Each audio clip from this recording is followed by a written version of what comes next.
week, and you should see the wine cellar that I have. It would not rival Cal Renwick's, but we would certainly still have a very good time. Okay, we are live. Okay.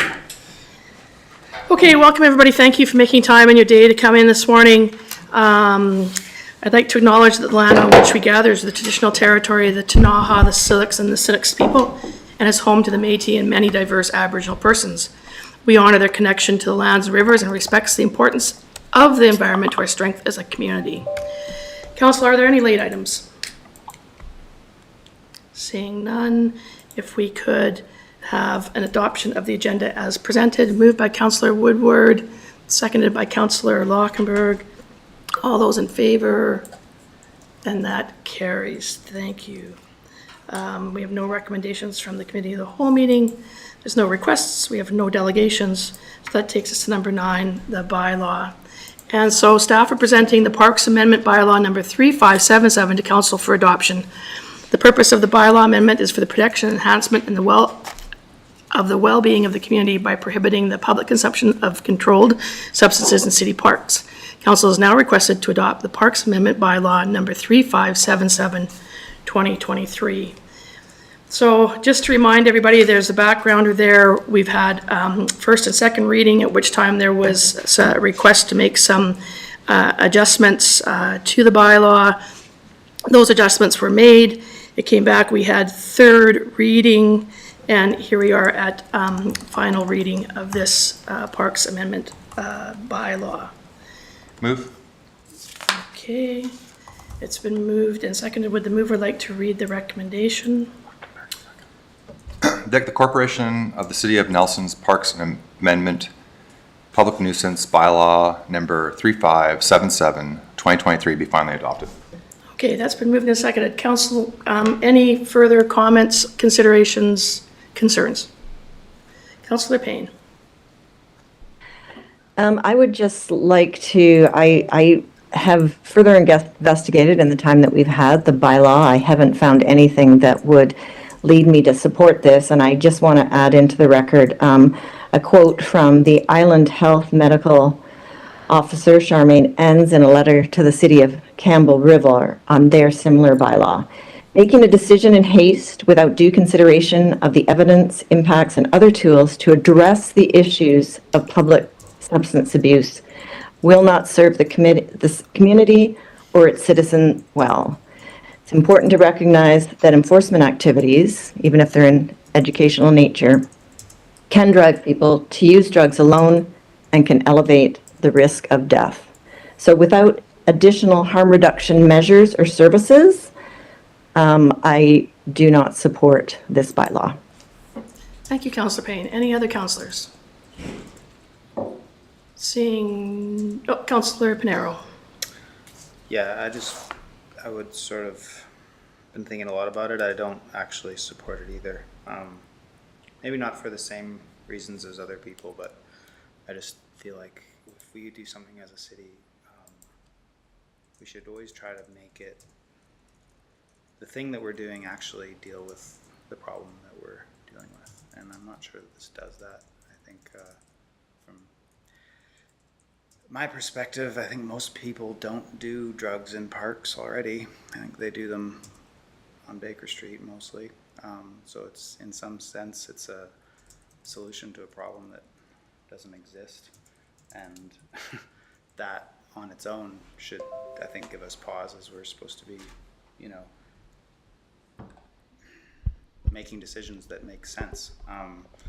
The other part of it is that I don't think that anybody that I've seen in sort of the grips of fentanyl addiction in any setting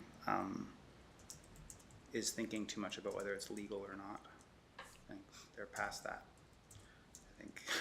I don't think it matters to them whether it's legal or not. I think they do drugs because they're addicted to drugs, and I think they're going to do drugs whether it's legal or not because they're addicted to drugs. And any sort of solution that we put forward that doesn't address the reasons why people are addicted to drugs, I think has a very good chance of being ineffective, because it's not something that, how could it be effective? Once you're addicted and once you're in that situation, I don't think that a bylaw is really top of your mind, to be honest. So, I think, there's going to be people that say, well, it's just something and it's better than nothing and all that stuff. And that may be true. I hope it is effective, and I'm sure it'll probably pass. But I feel like we have an opportunity always to put forward the best solution that we physically can. And so something that speaks to maybe, the nuisance is a part of this situation, and also the addiction is part of the situation, and why are people doing drugs in public. So we as a council, if we put forward a bylaw that also, and at the same time put forward an inhalation site, and at the same time found some funding somewhere for street outreach so that they could have an extra person, and at the same time, put a cap on Airbnbs or jacked the price of them so that there was less of that and more places to live in this town. That's an encompassing approach that actually deals with some of the background problem. It's not just a reaction to somebody freaking out in the street. And just from my perspective, those sorts of solutions are the ones that are going to be more successful, and I want us to be successful. If the bylaw passes, I hope it does what you want it to do. But part of me just feels like without addressing the reason why people do drugs in the first place, I don't think that it's going to have much of an effect. So I'm going to be, unless somebody has something really brilliant to say, I'm going to be voting against it. Thank you, Councilor Pinero. I just want to say that some of the things that you mentioned in terms of looking at all-encompassing, although they're not all in front of us today, and it's always hard to put all the things in one bag for purchase at one time, we are looking at those other issues in terms of the inhalation site. We continue to work on housing as a main issue here at the city. As I think you're aware of some of the work, we could have Chris Johnson update us, but I see a few other councillors want to speak. So just let you know that we are not seeing this as, let's pass this and then we're just going to go off and have a great September. We're continuing to work hard on these societal issues that not only Nelson, but our other surrounding communities and the province as a whole are trying to deal with. Councillor Page and then Councillor Lockenberg. Yeah, I also agree with what's already been said around the table in terms of having an approach that supports all elements of this particular problem. We're here now with a piece of that it's good that we have these discussions and decide which way we go with it and let that piece move on. But it is my challenge as well, as I'd like to see how we bring clarity to that work and take all those pieces we're doing, whether it's emergency management, setting up warming centers in the winter and cooling centers in the summer, or where we're getting programming put together for BC Housing to bring in complex housing units that are required for the delivery of support services, to what is the long-term funding model going to be for the community services hub that's currently being fed from grants from the UBCM and may at some point not have that. How do we bake that in? I'd like that at some point to know that portfolio is sitting with a staff member who is skilled and trained in working in that arena and can have the focus and dedication, have the focus and room in their work plan to be able to really take away at those pieces. I don't know if it necessarily is something we want to have continue to be part of all the jobs. It seems to be such a pressing issue that we need to have more dedicated resources there. But ultimately, to what's already been said, is how can we start to see that there's a work plan in this domain that sits in and of itself? What is our plan as a city to approach, where our responsibilities are and how we're going to tie in? What is the 10-year approach? This problem of poverty, substance abuse was with us before, and it will be with us for a long time. It's always been a feature of any successful community. So I hope we can work on that over the coming coming months and weeks, just to start to be able even to report back out to the community in a way that they can see and point to and say, that's how we're moving this forward. And for now, I agree. I think we're aiming for a problem, and we don't really have a clear sight of what we're going to have an impact on, because the consumption that's happening is happening on the streets. It's happening in the commercial district, and there's a piece of this around the Scouts Hall that will be, I think, the most impactful. But beyond that, I really struggle to think the rest of it will. Yeah. Thank you, Councillor Page. So just so you know, you asked a question about, or inferred that this was being handled by a number of people in around the City Hall in terms of staff. This file has been given to one city staffer to leave, and that is Mr. Johnson has taken on this portfolio. So there aren't multiple people doing a little bit every day of the week or other days of the week, so it is concentrated with Mr. Johnson. He does have to reach out to other staff in regards to public works and, of course, to liaison with policing, but he is the key staff person looking at this portfolio at this time, so. And I appreciate that, but then the inverse is happening where Chris also holds a wide array of files. Yes, he does, but his manager has given him room to make sure that this is on his plate. All of our staff, as you know, have multiple roles that they play within the city. I think that's what makes it an effective team, just like we as councillors play all kinds of multiple roles within the city of Nelson, and that makes us an effective team because we bring information back from other areas. So I think that it's important to keep that in consideration, but. Yeah, for sure. Yeah, I think we're also losing sight that this is not a core city function. This is a core provincial responsibility. And we've asked those very questions that you have raised, Councillor Page, to both mental health and addiction and IH. And I would, encourage council, that is where we need to continually, we're filling where they're not fulfilling their mandates. We asked that very question. What is your strategy for our region for OPSs? And we don't have one. We asked, what is your strategy in our region for recovery services? We don't have one. And they are the experts. Like we are not the experts in mental health and addiction. We have 0 staff that are experts in that. We're trying to work with the agencies that do have that expertise, and it is their responsibility, and they do tax for that and all those things. We're trying to, I agree. We're trying to find, fill in all these little places where, yes, we can, get funding for warming centers. Yes, we can get funding for a few other things.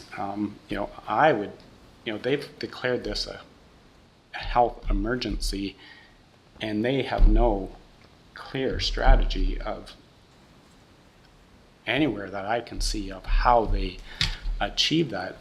They should be reaching out to us, and they should be telling us, here's our OPS strategy. This is what it looks like in Grand Forks. This is what it looks like in Castlegar. This is what it looks like in Trail.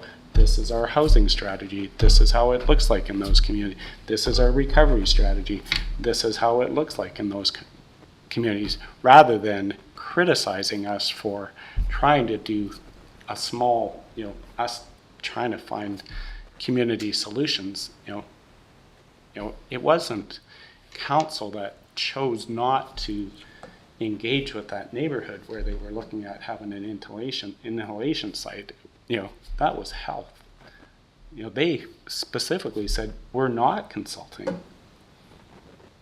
which all those things have led to where we are now, and has created that, division in our community to a higher level than it was. We have a caring and community, and we have people that were real strong advocates that are now the ones you're getting letters from day after day that are seeing these impacts in their houses. So, we are going to do our part in this, but the lead and the pressure needs to be on the party that's responsible for this. And, just to default, income tax or property taxes were never meant to, to fund, social,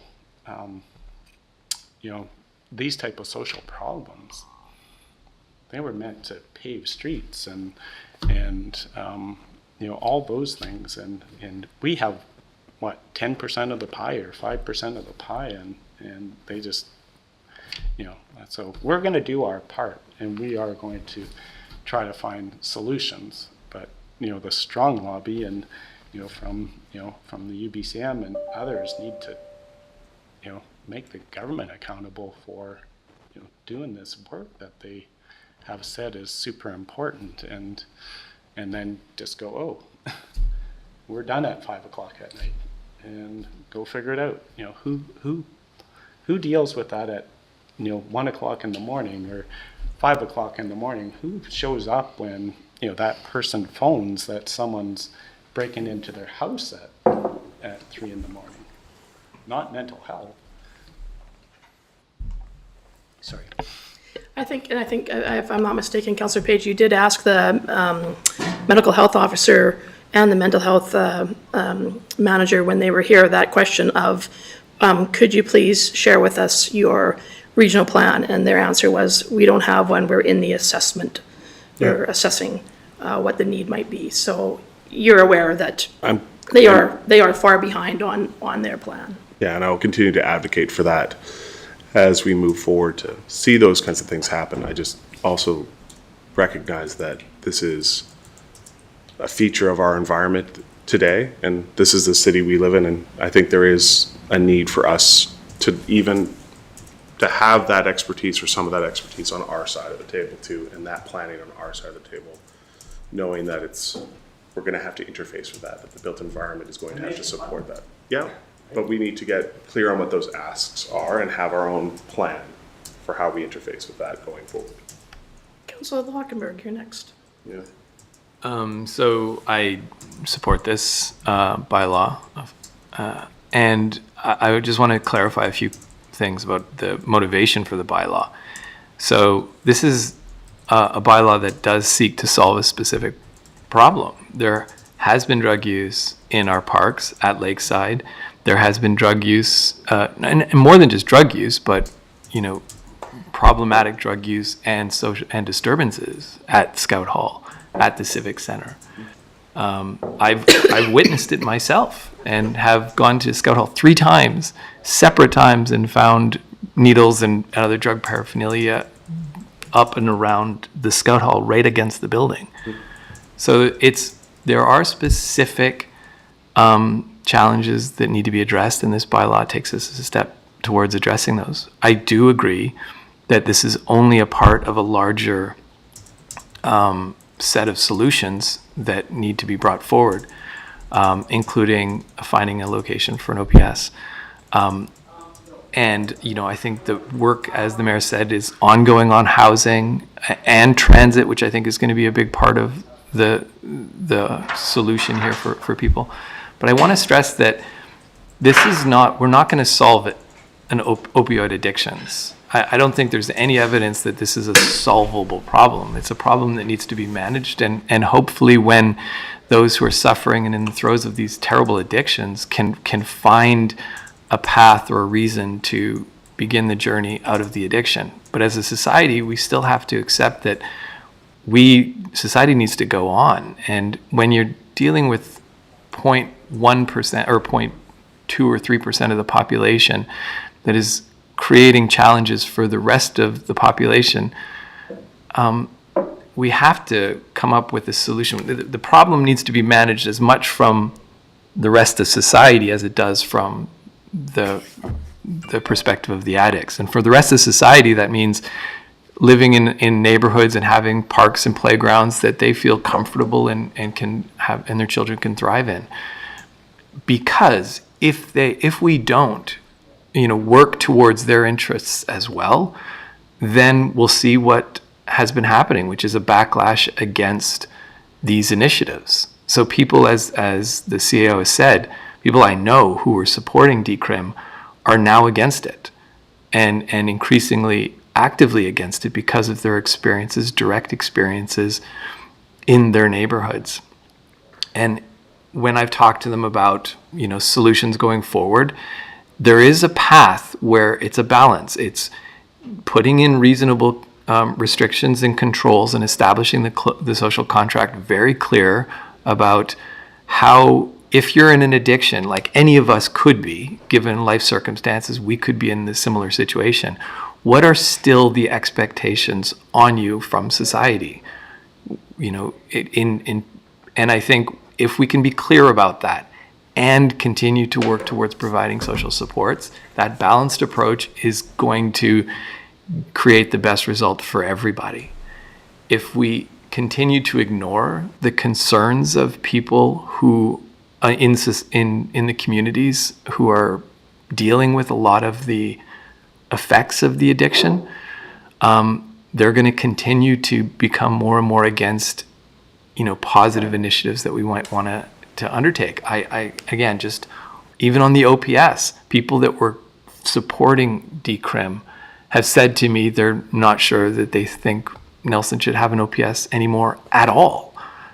And so I think our job in part is also to continue the conversation with them, try to understand and respect their concerns because they're real, and then find a way that does both.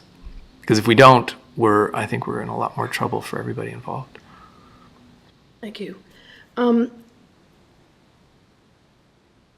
I just want to make sure that Councillor Woodward, you haven't spoken on the topic yet, and Councillor Tate, if you have anything to say, you don't have to say anything. I mean, we have had a fair amount of fulsome debate over this through the first 3 readings, but I don't want to take away from everybody having an opportunity to speak on the issue. So before we vote, Councillor Woodward? I would just say that, as always, as I sit at this desk, I'm always thinking about our whole community and not just small parts of it. And as with most communities across this country, they're struggling with this issue. And as the city manager said, we were not given tools. Decrim came down, it didn't give us any tools. Our community is struggling. So who develops the tools in the absence of provincial or federal mandates? We do. And I feel like this is just another tool in the tool belt for our community. Other communities will have to develop their own tools because they weren't given a blanket mandate. So I just see this as a tool for some protections out there. It really is, for me, bare minimum. This is bare minimum on what we could do. Other communities have tried much sort of a grander, or not grander, but larger movements. I feel like this is just the bare minimum to try to protect locations for the rest of our community, which, as Councillor Lautenberg said, as 98% of our community is not part of the street culture group. And there needs to be, in my opinion, some bare bones protection of 98% of our community who's not deciding to do this kind of drug use or is in the thralls of addiction. So I just see this as a bare minimum. It's another tool in the tool belt. It gives our emergency services something to work with. It gives our staff something to work with. And that's the way I see it. Thank you. Thanks. Thank you, Councillor Lockwork. Councillor Tate, did you have any remarks that you would like to make, or are you good at this point? I realize that you're in the first day of school and that probably have some meeting that you've probably got in the corner of your mind that you have to run to next, but... No, not at all. I just want to thank Mayor and Council for always, these colleagues really have a lot of good thoughts and are very eloquent, and I appreciate it very much. Thank you, Councillor Tate. Okay, I see, Councillor Payne, I see you're off screen and off mic, but are you there? I think I will ask for a vote. The motion has been moved and seconded. I'll let you have a seat there again. Okay. In the middle of something, trying to manage two things, but I'm here. Okay, that's great, thank you. So the motion has been moved and seconded. All those in favor of the recommendation as read? Okay, those opposed? And those that are opposed, do you wish to be recorded? Yes, please. Okay, so Councillor Payne would like to be recorded, Councillor Pinero would like to be recorded, Councillor Page has taken a pass, and the motion does pass. So thank you, councillors, for coming in.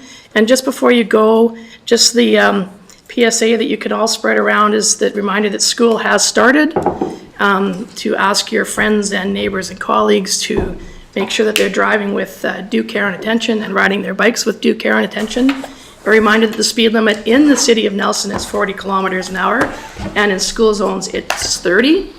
And that if you ride an e-bike, you do have to follow the rules of the road. And I think e-bikes are passing my house these days faster than cars are, so. Wear a helmet. Be forewarned, but little ones are all excited to be back at school and they're really not paying attention. So let's really try to spread the word that as school comes back in, that we should be really taking that little extra effort and caution and slowing down when we're driving around the city. Madam Mayor, I'm just wondering, based on the discussion and the need for the province to develop a regional strategy, we can bring it to the next council meeting, but I think it would be worthwhile for council to, specifically ask for, both mental health and addictions and interior health to develop a regional strategy. I guess we could reach out to our regional colleagues and, because we talk about it at this table, we've Yeah. talked about it with individuals. I don't know if we've actually sent them a letter, and maybe it goes right to the premier and ask that, that gets developed. I would, Yeah, no, I think that we I can. would support that. Yeah, we can get that put on. And I would think too that we're gonna have opportunities besides the official meetings that we have with ministers, that one can always find one to bend one's ears while you're walking around the trade show or whatever when we're at UBCM. So they are, they're often tied up in, of course, all these meetings that are arranged because the whole province wants to meet with ministers, but it doesn't preclude if you meet any of their staff or deputy ministers to also continue to deliver this message. It's been a clear message that I've had in terms of always speaking about the regional issue, because we are a region, and I think that a regional approach has much more potential to succeed than a small rural area being able to accomplish anything. So, Councillor Payne, did I see you put your hand up there? I don't want to miss you. Sorry. Okay, I'm trying to watch the room and watch the cameras. So, And as Councillor Wattenberg knows, at FCM, it was a resolution at that floor that a national strategy on Yeah. homelessness be developed. and the resolutions are out. I haven't had a chance to look at all of them. I'd imagine that we will see a number of resolutions along that topic area. Councillor Payne, sorry, Councillor Payne. I am wondering, when we think about the regional side, how we might want to frame this letter and maybe get it co-signed by the regional district. I think at least have that board have this discussion too, to send it back with a unified voice, because I think that's a good place to even be having some of these discussions. Councillor Pinero. Yeah, I would just kind of urge us, and, this is just sort of a broad statement, I guess, but I don't know much about this stuff, but I think having worked a little bit with government before, it's very tempting for people to pass responsibility for things to other people. Like there's a resolution, if we go to UBCM and get a resolution that the provincial government has a plan and a mandate, they very well might just turn around and be like, well, the plan and the mandate has to come from the federal government.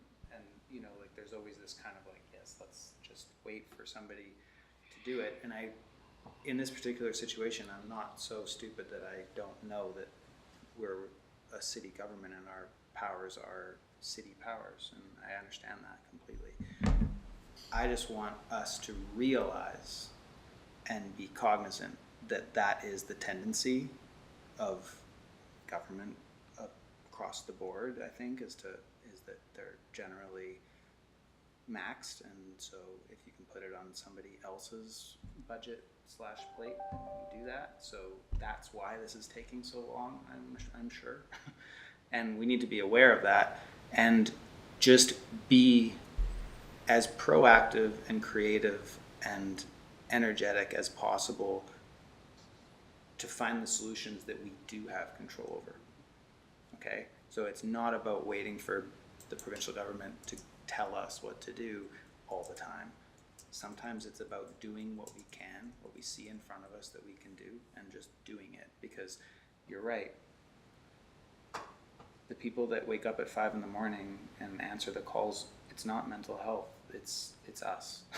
It's our police. It's our citizens. It's our people helping each other out. It's happening here, and we are the people that are supposed to be helping the people that live here, right? So we need to be like, there's a parking lot right outside the window. We do have control over, things like short-term rentals. We do have there's things that we actually can do that have bigger effects into problems that are provincial problems or federal problems, but the solutions, or at least there's an influence that we can have at a local level. And I just want us to be cognizant of the bigger picture going forward and not lose our proactiveness, because if this is just a tool in the box, then that's fine. I hope that that's the case. But there's a lot of other tools I think that we do have at our disposal, and I want us to just be able to access them and not get into this and not fall into that mindset where if the provincial government doesn't have a plan, we don't know what to do. Let's just rely on the feedback of the people that live here and what we know about our town and do what we can. And it's not going to be a solution to everything, but it's going to be, I think that's what people expect of us, and I think that's the least we can do. So, sorry.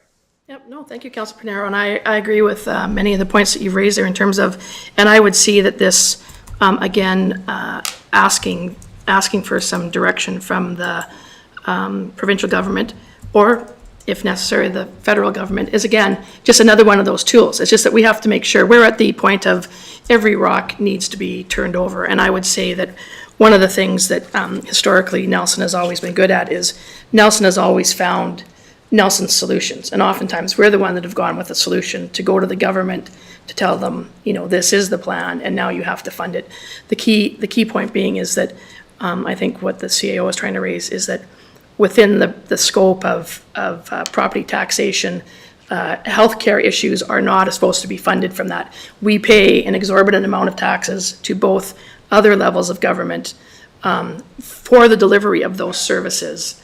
So the minute we pick up one of those services, I think somebody in a back room in some other office in Ottawa or Victoria rubs their hands and says, oh, one last place that we have to, put the financial resources into. So it's just the fact that we want to make sure that, and we do share. I know that Mr. Johnson has been sharing, having conversations with Interior Health about some of the things that we've been thinking about, because even for putting in inhalation site, it's not our job.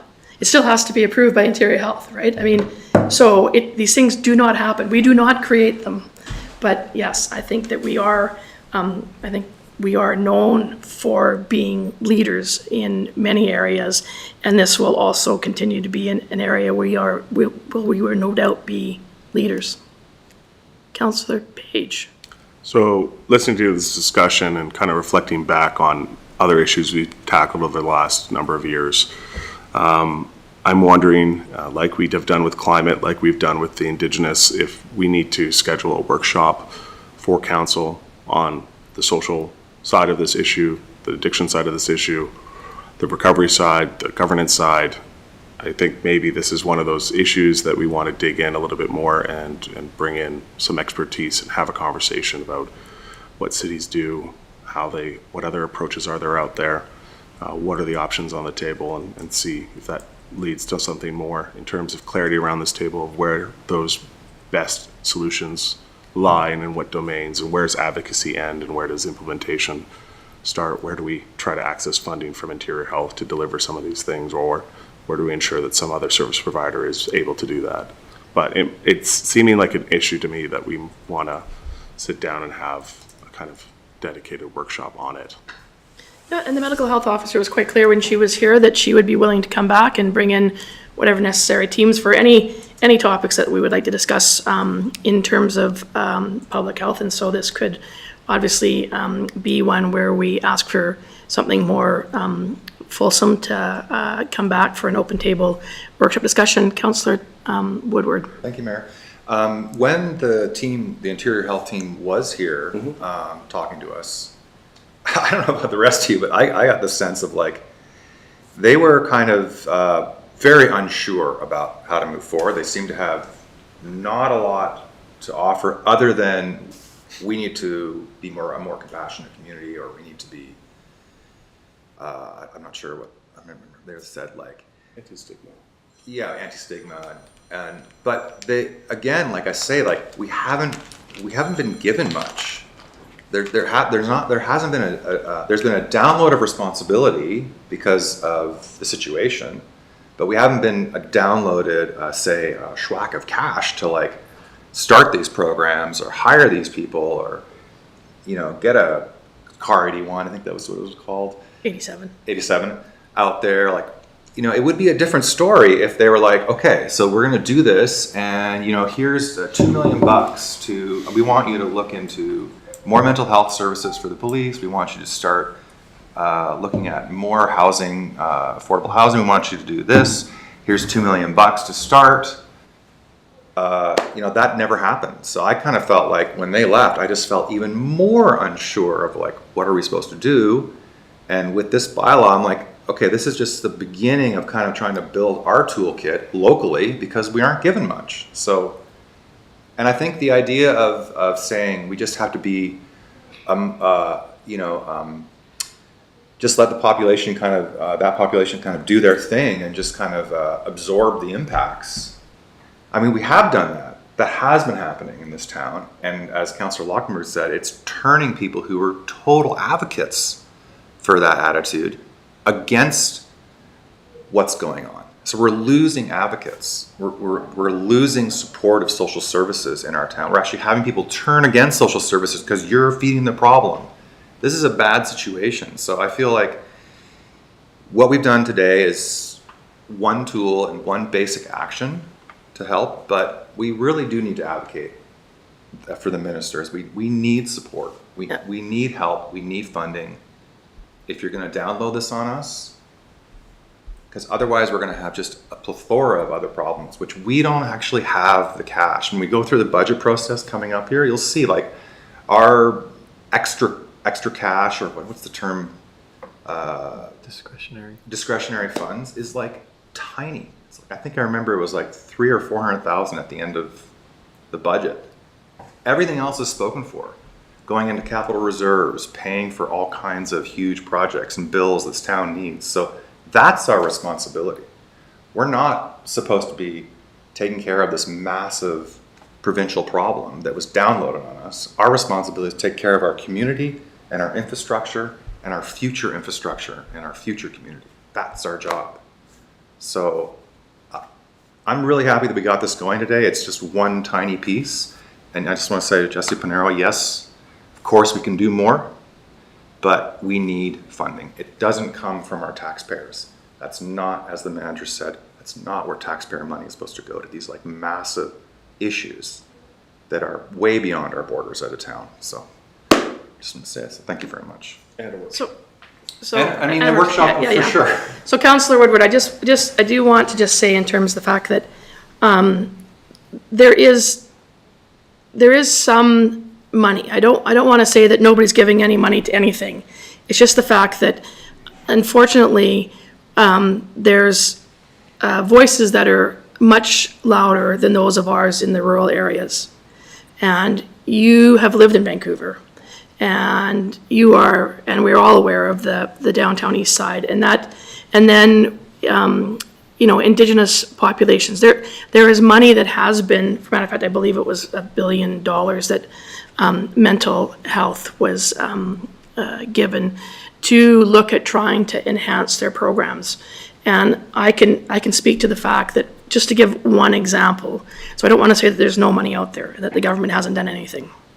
It's just the fact that I don't know how many billions you could throw at it, you still probably wouldn't solve the problem. So, I mean, you just have to make that statement first off. But in terms of interior health and the money that they would have gotten, their priority is, because of UNDRIP and the provincial rules around Indigenous engagement, is money, for the most part, often goes there first. The second thing is that in interior health, the money goes to the larger communities.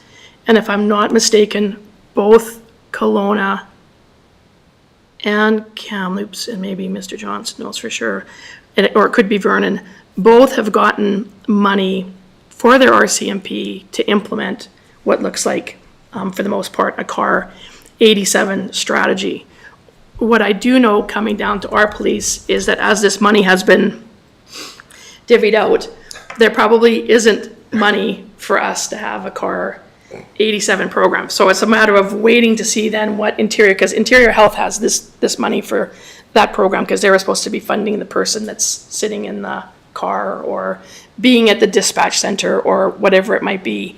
And so it's a matter of then waiting for that to sort of filter down within the organization. And it's been pretty much clear from my understanding is that we won't be getting the kind of money here in Nelson for the Nelson Police for that. I mean, is that the only model? I don't know. I mean, we asked for that model 15 years ago from Interior Health, and they said, no, they wouldn't fund that kind of model, because then we would have been ahead of the game anyways. Like, we knew that was a model that we could use, and that's why we have street outreach, is because we were told, no, you couldn't have a CAR 87 style program.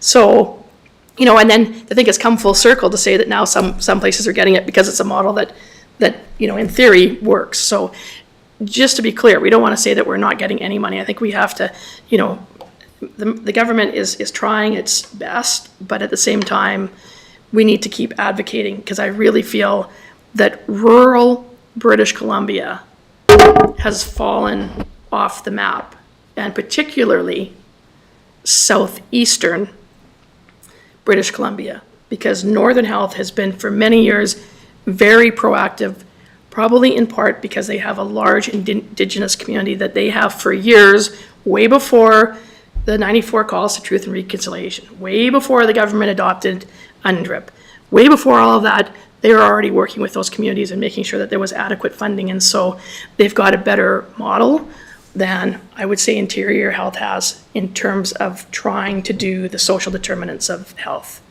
And so I really feel our corner is really, kind of at the bottom end. We're in the corner, we're in the southeast, and we have to continue to make, and this is where I think the idea of advocacy in terms of a regional voice is just to make sure that people understand there's a big corner of the province here that you need to be thinking about, and we'll continue to chip away on the work that we need to do here locally. So just don't want to say that there's no money. For sure, but I also want to point out that the model of COVID, where we actually got a chunk of cash to actually help our community because of how COVID had this massive downturn on many parts of our community, and they gave us some money and said, help your community. I mean, that's the kind of thing where we just have that kind of cash where we can actually, then we can choose as a local community where it needs to go, rather than the government saying go there. And that still could come in some manifestation. We just need to see, and then we also have to wait for some time in November or December or whenever they get around to bringing forward the review of DCRIM is also going to make some changes, and then I'm sure we'll be discussing this issue again, because we might have to be changing more bylaws going forward. But the House doesn't start meeting until October, and I would say that there's a number of things on the plate that won't be the first issue that gets addressed once the provincial government reconvenes for the fall setting. So. Can I just, one other reminder, we are participating in the Selkirk College-led 3-year study on homelessness, and that is a table where they're looking for solutions. They are the ones that have the researchers going across other municipalities, so certainly we could invite them here and give us an update where they're at, but they did get that funding. Our 3 communities did fund them, and we have given them that mandate to go look for those type of solutions, and I think some people participated in that. They had a list of, I don't know, 7 or 8 action items that they wanted to move forward with. So I just don't want to lose sight of that. We are actually got a really strong partner in that research side of it, and they are actually active.